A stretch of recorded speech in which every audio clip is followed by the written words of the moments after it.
और अब मैं पूजन प्रारंभ करना शिवरात्रि और जितने ज़्यादा से ज़्यादा प्रयोग और पूजन शिवरात्रि में हो सकेंगे वो मैं कराऊंगा। और अगर किसी को बीच में लगे कि उनके नित्य कर्मों के लिए जाना है, पानी पीने जाना है या किसी चीज के लिए जाना है, तो धीरे से उठ के चला जाए, होकर वापस आ जाए, उसमें आपको रोक टोक नहीं है। ऐसा मैंने कोई स्कूल की क्लास के समान नहीं कहा ठीक से बैठना, तो ऐसे गुस्से में देख रहा है मुझे बैठ के, मेरा दिमाग खराब हो रहा है मानो। मैं गुस्से में देखूंगा तो पता नहीं क्या हो जाएगा। क्या तरीका है ये? आप गुरु के सामने बैठते हो तो अच्छे से पीताम्बर होकर ढंग से बैठे। एक एक व्यक्ति में मेरी नजर रहती है, क्या भाव है उसके चेहरे में, क्या चिंतन है। और ये पीताम्बर पूरा ओढ़ लीजिए। गले में आपके कवच हो, पीताम्बर हो, अच्छे से ओढ़ लीजिए।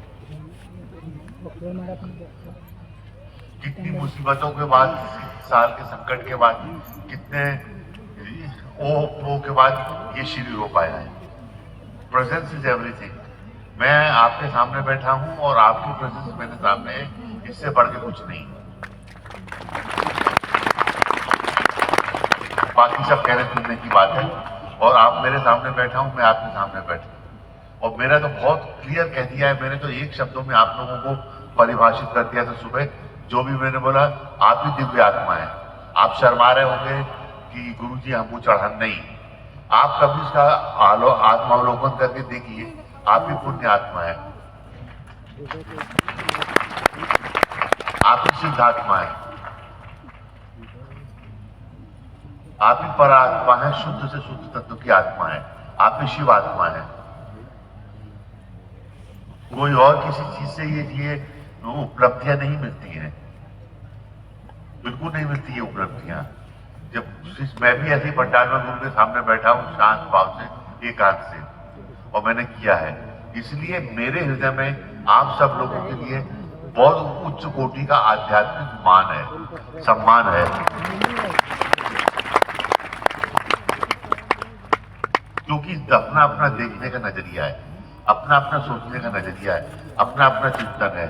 और कोई भी शिष्य इस मार्ग से भटक के, इस पुण्य आत्मा के मार्ग से, दिव्य आत्मा और साधक आत्मा, सनातन आत्मा के मार्ग से भटक कर फिर दुनियादारी में जाता है, तो मैं फोन करके डांट देता हूं, ये गलत बात है, मत भटको, बिल्कुल मत भटको। जिस मार्ग पर तुम चल रहे हो, जिस स्थिति में तुम चल रहे हो, वो सबसे उच्च कोटि की स्थिति है, उससे उच्च कोटि का कुछ नहीं है।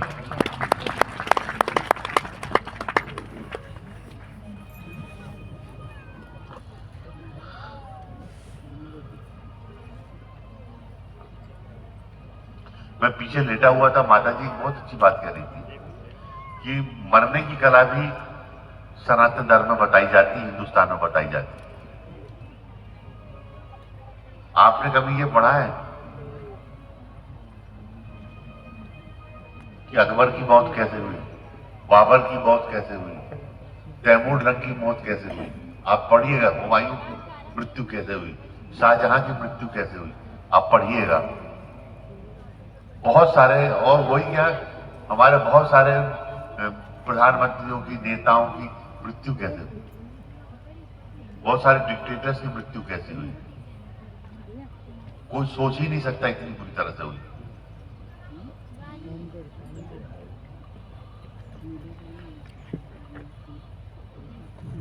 हिंसा के मार्ग में चले, और हिंसा की तो ऐसी वैसी बुरी तरह से स्थितियां बनी कि पूछने वाली बात नहीं।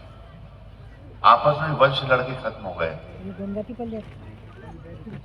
बहुत सारी बातें सार्वजनिक मंच से नहीं कही जाती, पर जो विश्व के तथाकथित धर्म है, उनकी एक महाराज की मौत, एक तथाकथित धर्म है, उनके एक हेड ऑफ द डिपार्टमेंट की मौत ऐसी हुई कि उनको लगता था कि उनके हर बीवी को जहर दे देती है। मृत्यु से पहले कहते थे, हर बीवी को बुला के कसम खिलवाते थे कि तूने मुझे जहर तो नहीं दे दिया। उनको हर रोज भूत प्रेत दिखाई देते थे, हर रोज उल्टे सीधे सपने आते थे, हर रोज उनको लगता था किसी ने मुझे जादू टोना कर दिया, मंत्र तंत्र यंत्र कर दिया है, उनको रोज लगता था।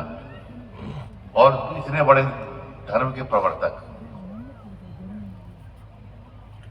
मैंने बहुत कुछ देखा ऐसा। बढ़ा है, तो मृत्यु के 2 दिन तक शरीर पड़ा रहा। जब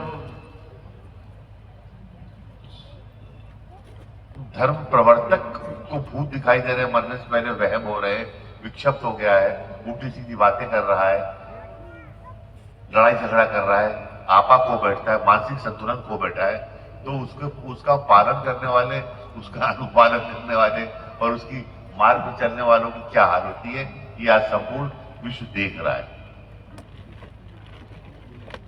ये संपूर्ण विश्व उन लोगों की विक्षिप्तता को देख रहा है, विक्षिप्त है। यहाँ पे तो विद्यासागर महाराज जी ने शरीर त्यागा था, बोले कितना टाइम बचा, बोले अब टाइम नहीं ज्यादा, ओम का नाच मंदिर पुण्याम चले गए। बुद्ध भगवान ने कहा मेरे को जाने का समय हो गया, लिटा दो पेड़ के बीच में। अब पला अचानक पेड़ों में से पुष्प की वर्षा होने लगी।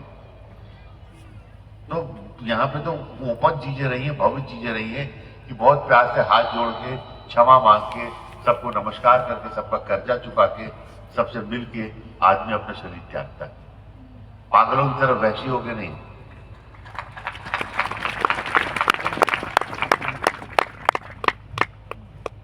This is going to be the very big problem. अब ये बहुत बड़ी समस्या खड़ी होने वाली है विश्व में,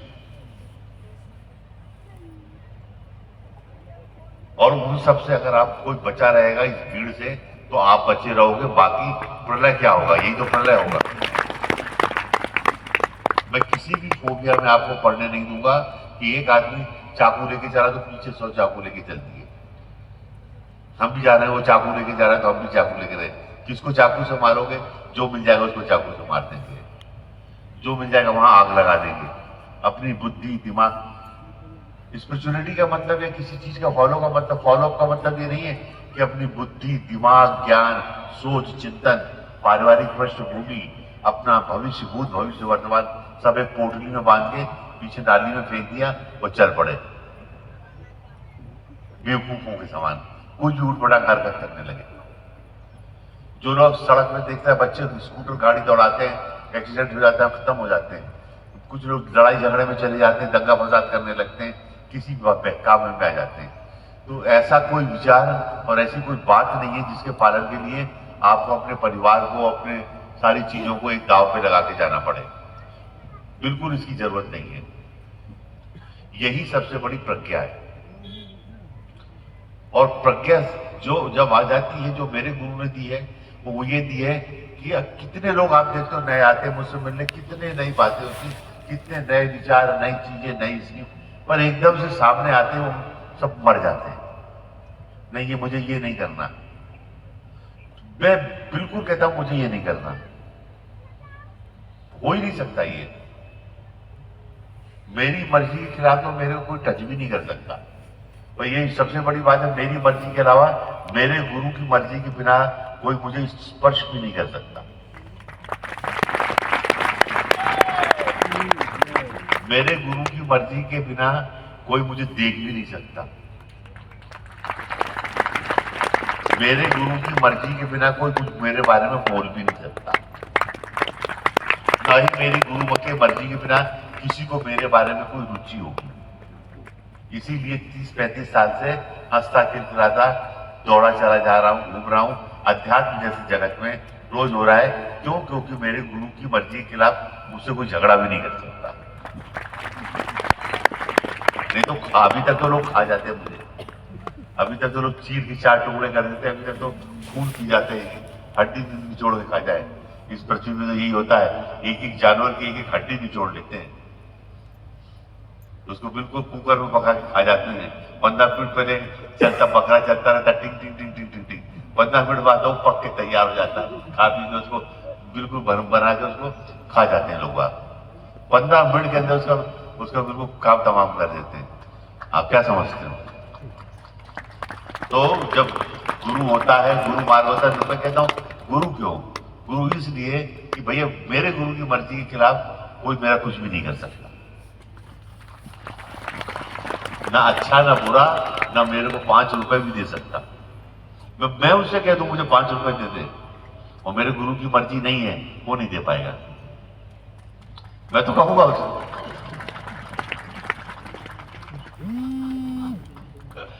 मेरे कहने से भी मेरे मेरे साथ कुछ नहीं होता। सच बता रहा हूं, मेरे कहने से भी मेरे साथ कुछ नहीं होता। मैंने तो बहुत कोशिश, मैंने तो अपने जीवन में बहुत सारी कोशिशें की है, बहुत कुछ किया है कि काश ऐसा हो जाता तो फिर क्या बात होती, ऐसा हो जाता तो हम तो आदि साथ शहंशाह होते, पर कुछ नहीं हुआ। जो होता है वो मेरे गुरु के कहने से ही होता है। इसलिए मैंने कुछ भी करना, कहना, सुनना सब बंद कर दिया। आप मेरी बात को समझ रहे हैं कि नहीं समझ रहे? तो ये गुरु इतना स्ट्रांग है। शायद बहुत सारे लोग मुझसे भी इसी बात को लेकर बहुत नाराज होते हैं, दीक्षा लेके जाते हैं, बोलते वो यही इतना अच्छी तरह समझ गए होते, कुछ होता नहीं है अपनी मर्जी से, वही होता है जो मंजूर खुदा होता है।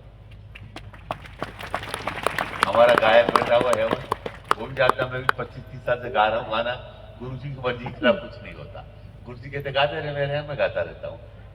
एक भजन सुनाते अच्छा, फिर आगे बात करेंगे।